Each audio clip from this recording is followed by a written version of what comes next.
Hi, Ed. Can you please introduce yourself? My name is Ed Taylor.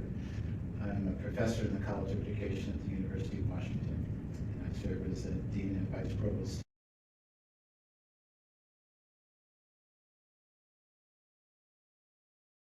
Which is coming out this April. Which is coming out this April. Can you tell us why did you choose The Power of the River as the title of your book? I've lived my life around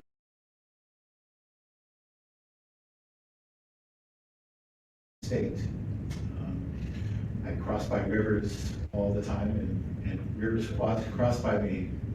Whether it was in Spokane, it was the Spokane River ran through the center of town.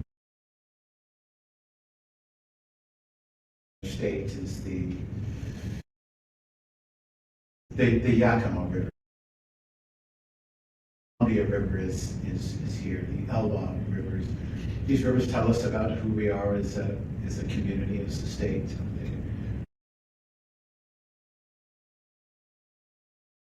The river has been such a powerful metaphor, ever changing. If I place my hands or my feet in it, constantly changing.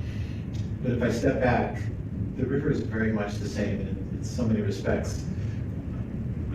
This humble life of mine is much like that of river. I feel like I'm always changing, and then at moments I am who I am. And this book is somewhat about that, the changes that take place, and the currents that come through, and stepping back.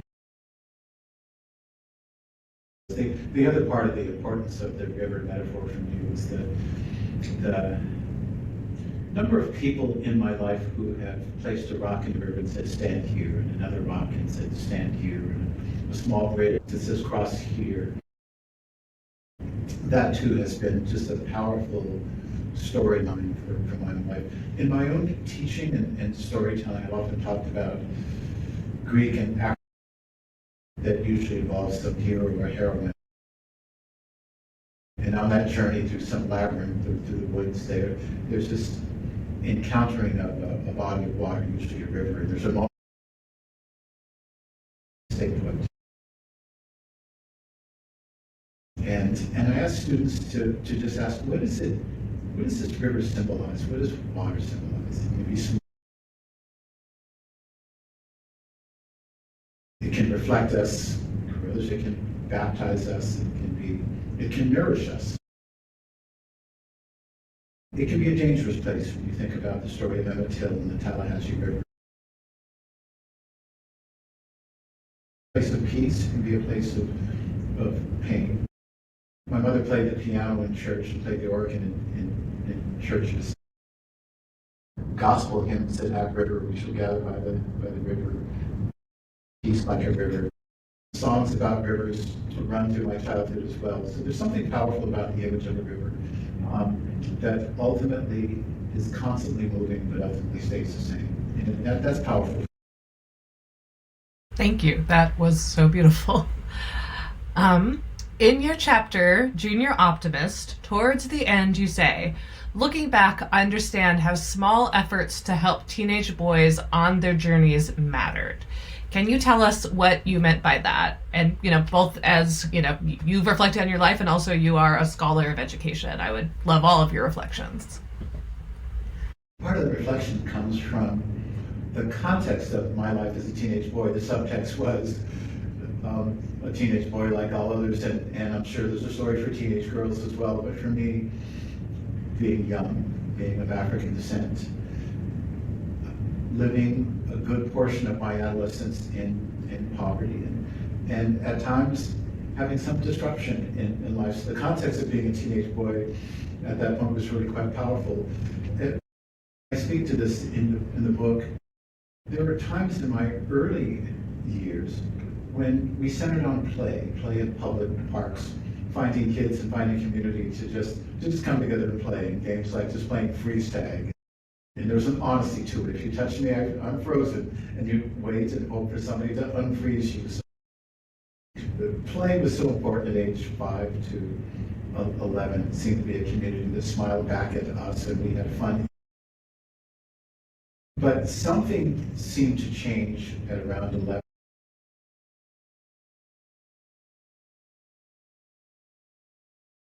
An activity that I did every year with my mother. We'd go to Sears and we'd buy basic clothes to get through the night because I was growing. So we buy them every year. There was one year when I was carrying this bag through Sears. My mother had walked away, and the security guard walks up and says, "So what's in the bag?" And I was caught off guard a little bit. I'm like, "What you mean?" And he said, "Don't mess with me. What's in the bag? Open the bag." And I took everything out of the bag and I laid out.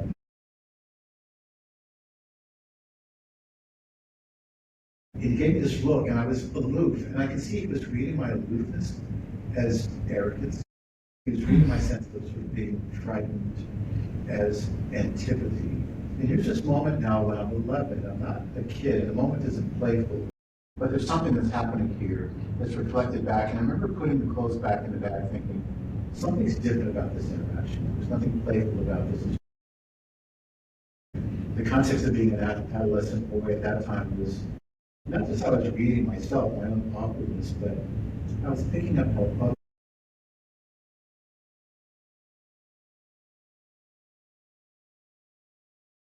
realizing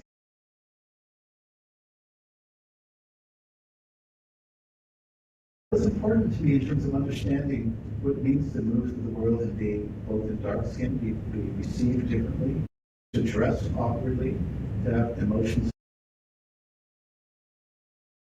research and education. How do we deeply understand? How do we pause and see who young people are as they're changing and create spaces of belonging, irrespective? Those moments in our own head is enough. It is enough of a swirl. So the world around us can't be swirled. We need people to actually stand still and say, I see you. The hardest thing that I found at that age, especially in poverty, is this feeling of invisibility. It's a dangerous place to be.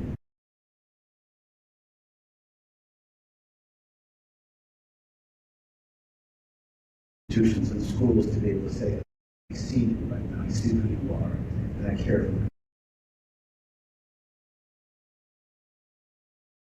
Thank you for that. I think sort of dovetailing off of that, what do you wish you had been told as a young man growing up? What do you want young men today to know? I needed then, and I think young people still need to be told that you are seen. And I think they need to hear that you are beloved.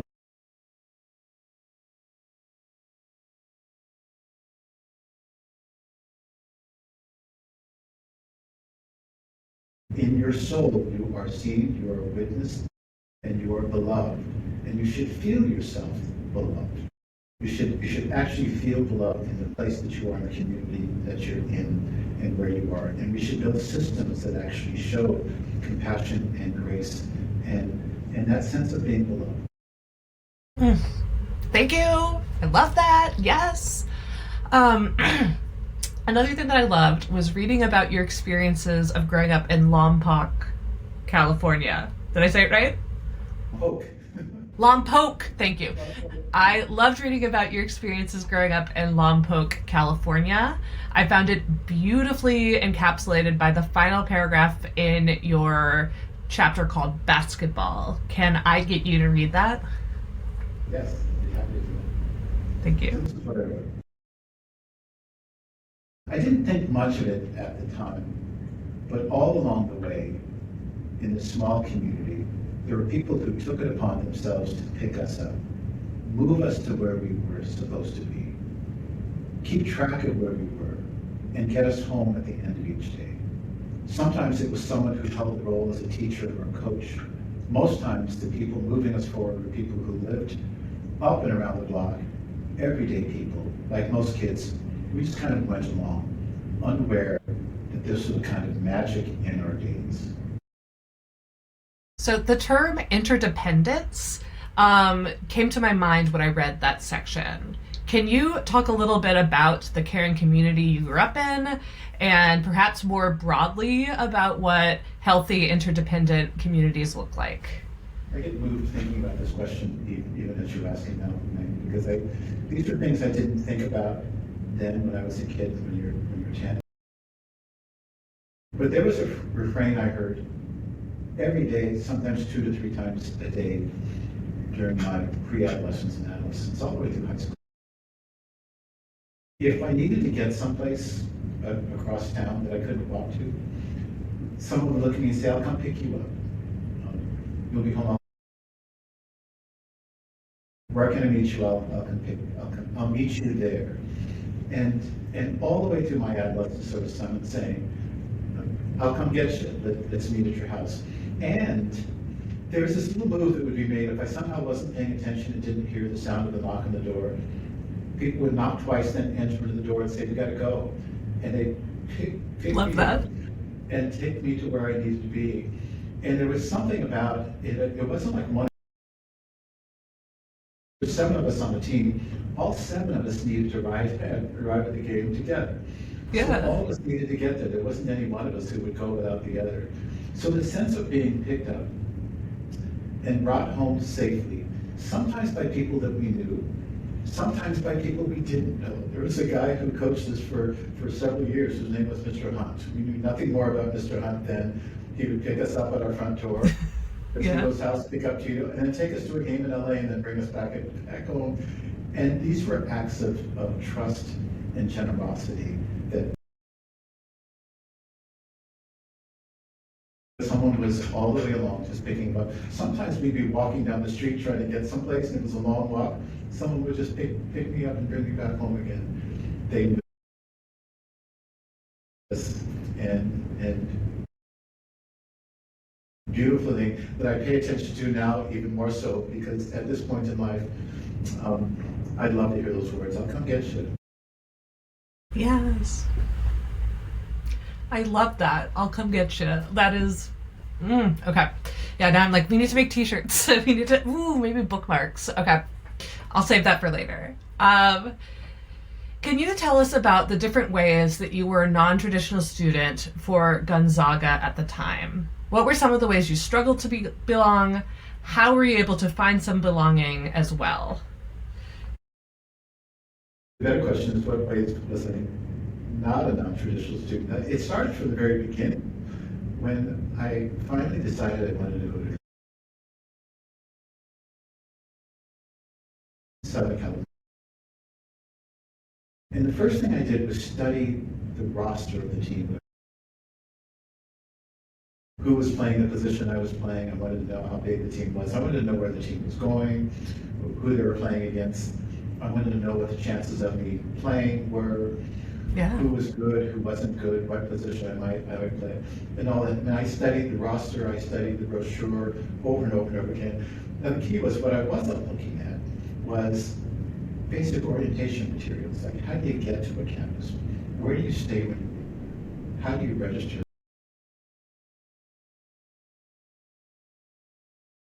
When does the semester begin and when does the semester end?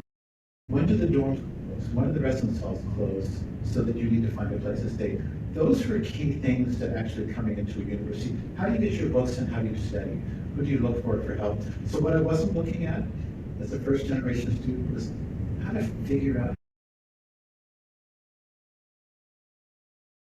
pick you up and take you to places, to suddenly in a place where nobody's leading me to where I need.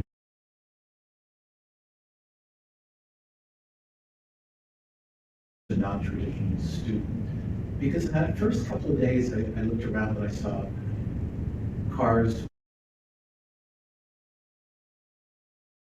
things into the residence halls, and I was carrying a duffel bag, and I thought there's something different about this. This is going to be hard because there's something very different about this. I felt no sense of shame and embarrassment. I just realized that this is going to be different for me.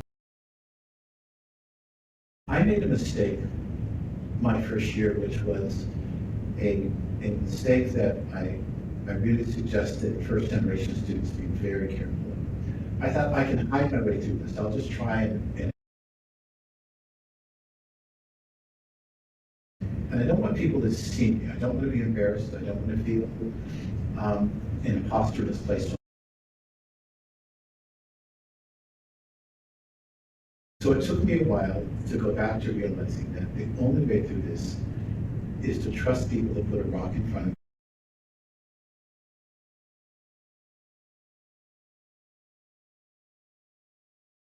Staff who saw me and bore witness to me.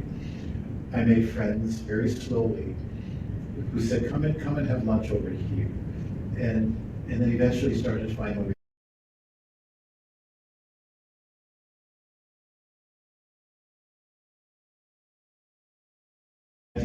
Gonzaga was a place, it's a Jesuit school that had this core mission that we will find you. And there were.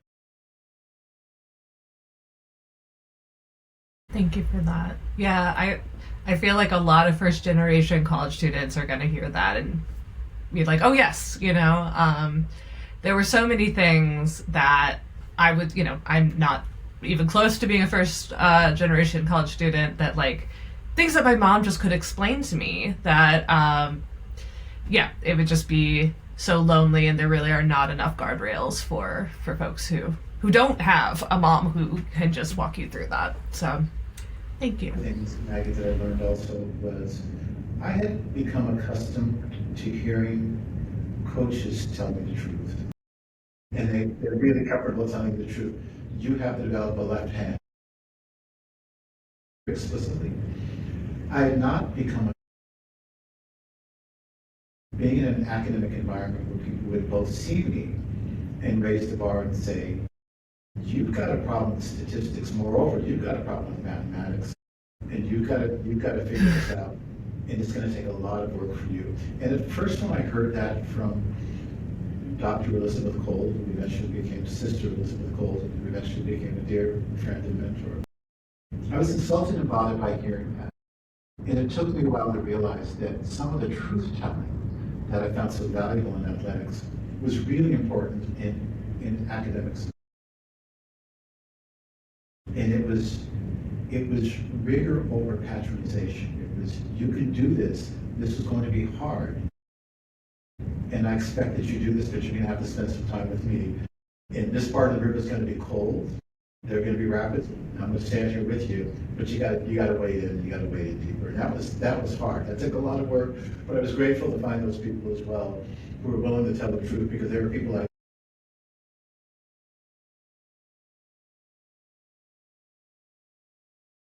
Thank you so much. So thank you so much for hearing me also on this next question. I found this person in your life very compelling. Can you tell us about your friend at Gonzaga, T.C. McGee, and his struggles starting a Black student union? This was a hard one, and I hate to laugh because T.C. may be out there somewhere going, this wasn't funny at the time, and it's not funny now. No. But there were, at some point, my teammates would come and go, but I think there were 5 Black students at Gonzaga. But 4 of us were on the team, 1 was not. I fell for him, but he would slip a note on the door saying, we're going to have a Black student union meeting on Saturday. And I'd look at this note going, you can, but there is no union. If there are Black students, but we're all going to be on a plane going to Santa Clara, and you're going to be by yourself. And so it was a weird thing. It came clear to me that what an interesting place to be and to be.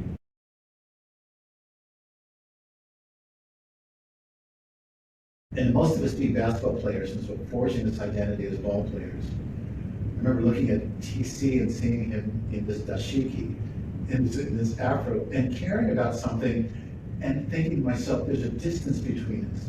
And here I go from this community where we were all together. We were singing together in choir. I see us this division, athletes over here, and TC and the Tashiki over there, in this divided kind of space. And we travel off together and send a message to TC, look, students, but we're not. So I felt for him, and I learned a lot about myself in that.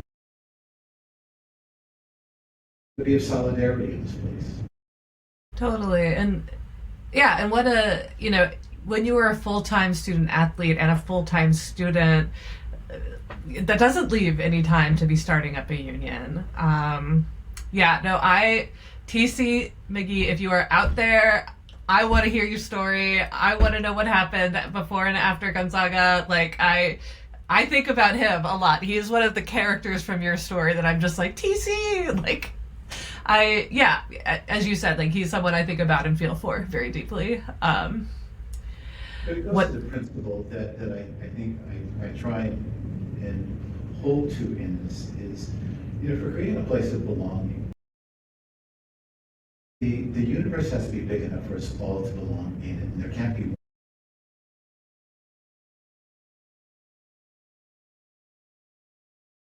And so I look back at moments when I was 19 and 20, and that holds true today. yes, yes, no. I love that, and yeah, the image of TC is gonna stay with me in my my imagination of Gonzaga forever. My final question is thinking about your primary school and undergraduate experiences and your vast knowledge of education. What do we need to do in schools to help more students thrive? The simple answer is more junior optimist clubs and more choirs, because there's science behind this idea of creating spaces of belonging, creating spaces where at our core we say whosoever will. There's something to creating a sense of trust and uniformity in the best of ways. If you can't, if you don't have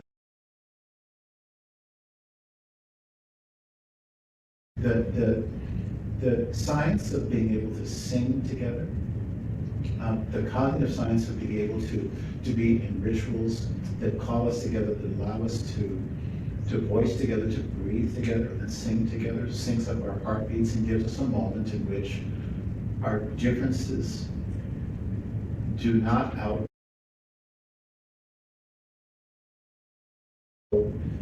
So schools can oftentimes become, and I say this with great respect and regard for those who lead schools, those who teach in schools, but we have to be careful not to let systems become beacons of division. Because that moment when differentiation starts, if we create pathways, those who can do it are smart and those who are not, if those become pathways that kids cannot get off, then it leads to a kind of nihilism and cynicism that is hard to undo. We've created public systems in this country to say that public education should be for all young people. We've created higher post-secondary systems that says that whosoever will, let them come and seek more education if they so choose. So being expansive in that view, being mindful of things like hidden curriculums, systems that reinforce disparities. There's good science around even the elasticity of intelligence. What does it mean to struggle as a learner? It doesn't mean that you can't recover differently. So differentiating learning, differentiating teaching matters, because it doesn't take much for a young person to look and say, I can't do math, I can't do math, I can't do it. No, you can do math. At this moment, you're struggling with this, but this is how we're going to make this move so that you can actually continue to learn. Because the brain is actually doing really powerful things. Creating spaces of belonging is more than just a cliche, but making sure that schools expand their capacity to serve the full range of students, however they come, whosoever will. That can I give you, what is the Junior Optimist Club? Can you tell us about that? I wrote about this because I still don't know what the Junior Optimist Club is. It's like a gathering of people. Mr. Graham's a teacher, and I remember asking him what's a Junior Optimist Club, and it was like the nerdiest thing you could do as a 13-year-old. We're going to spread optimism.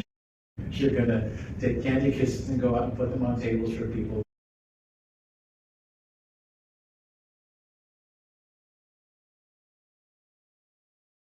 Treasure, and we bought snacks from time to time. We went out during breaks, And sometimes we still played. We played softball games against the girls, but it was a community of people in middle school. It was a community where Mr. Graham says, I'm going to run this club, and at lunchtime, I didn't even know what optimism meant at the time, but as I grew older, I realized that having a collection of people that think optimistically is not a bad thing. So I still don't know what it was then. I don't even know if they still exist. But I think it was meant to be a community for people not to get lost. Another way in which we could say, come be here, and here's a rock for you to stand on for a moment. And then we'll pass this on to the next group. Yeah. So creating community, creating ritual, singing in particular is very powerful for young people. I love every bit of that. That is beautiful. Okay, well, thank you, Ed, so much for making some time to talk to me. I know that you are incredibly busy at UW. Everyone who is watching this, The Power of the River is coming out this April. You can pre-order it now, and I'm just so excited for more of the world to get to know you and hear your beautiful story. Maggie, I thank you. I thank Hinton Press and your colleagues for the opportunity to tell stories, so thank you.